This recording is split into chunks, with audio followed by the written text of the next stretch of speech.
Thank you, Your Honor, for the opportunity to speak a few words on my son's behalf. The trial is over. A verdict's been rendered, and we accept that. What I want to speak to, because I understand this is the sentencing phase of the trial, where you have some parameter of your sentence.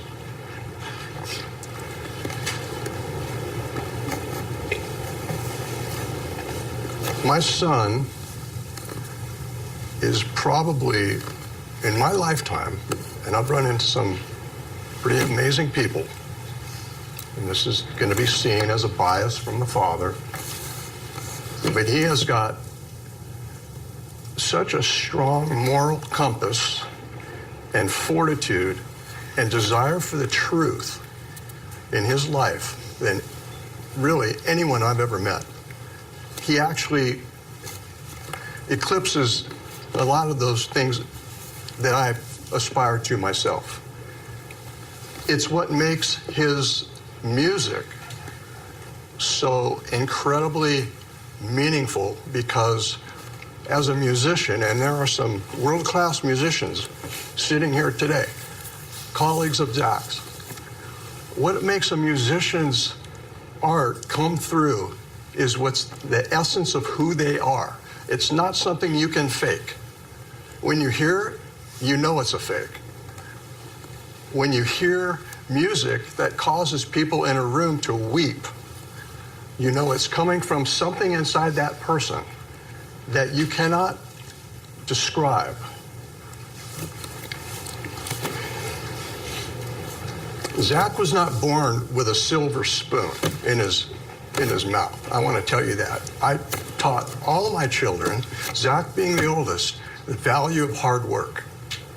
He might have been the only person at Juilliard to show up without manicured fingernails and calluses instead. He worked hard. I pushed him hard. Fathers and parents tend to do that with their firstborn child. And maybe I pushed him, a little hard at times, but it made him the man he is today. I want to address something, and Mr. Wilkins? Just address the whole thing. I'm sorry, just address the whole thing. That Zach is a cold-blooded killer. I am sorry. Zach wrote his mother and I a letter delivered to us through his attorneys approximately a month ago. In that letter, he described basically what he did in that chair over there, only a little more detail. Why he did what he had to do, what he felt he had to do. You heard him say in that chair, he wasn't going to go on a cruise ship to Bora Bora, where he was headed, and look at himself in the mirror at night after playing beautiful classical music for rich people. He couldn't do that. Zach has been brutally honest in his life. So much, sometimes to the detriment of his own career.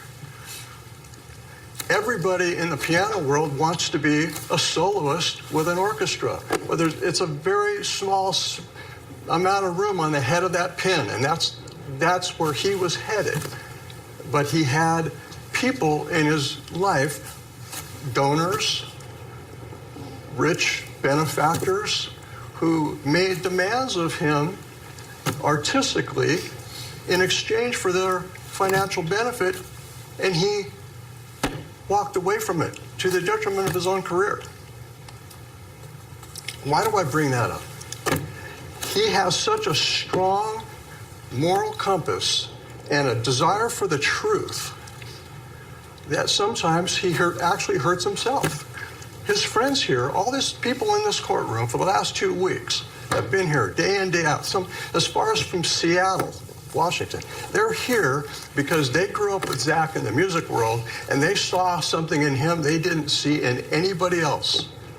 He has got a loyal circle of friends that I never had. I told my kids when they grow up, if you, at the end of your life, you end up with 2 or 3 people in your hand that are really there for you. That's the guy I want in the foxhole with me. Consider yourself lucky. Zach's got a dozen of those.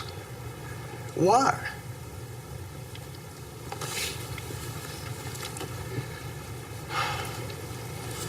Bettina, I'm sorry for your loss. I'm not supposed to mention her name. I'm sorry. But I want you to know, Zach had felt compelled to do what he did because of what he would quote Edmund Burke on this. The only thing necessary for evil to prosper is for good men to do nothing. Okay. His desire for the truth and his truthful telling of what happened. I mean, he sat there and he didn't hold anything back that would benefit his portrayal to this court. He's just as brutally honest with himself as he is with other people.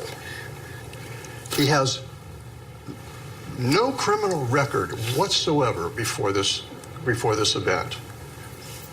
The only thing I know of is an outstanding traffic ticket in Italy somehow he rang up when he was there with Mello. And several of the guards in the detention center, he's been for 3 years, he's been an exemplary inmate, have told him that they were going to come to this trial to support him. When you gain the silent respect of law enforcement officers, they see something in you, they see it all. And they see a guy that's respectful for 3 years without a single incident. I think that counts for something. So I'm just here, I'll wrap it up. As you determine your sentencing, I would ask you to consider what type of man he is,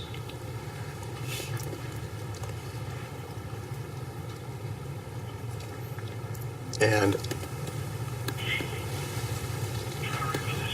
take that into consideration.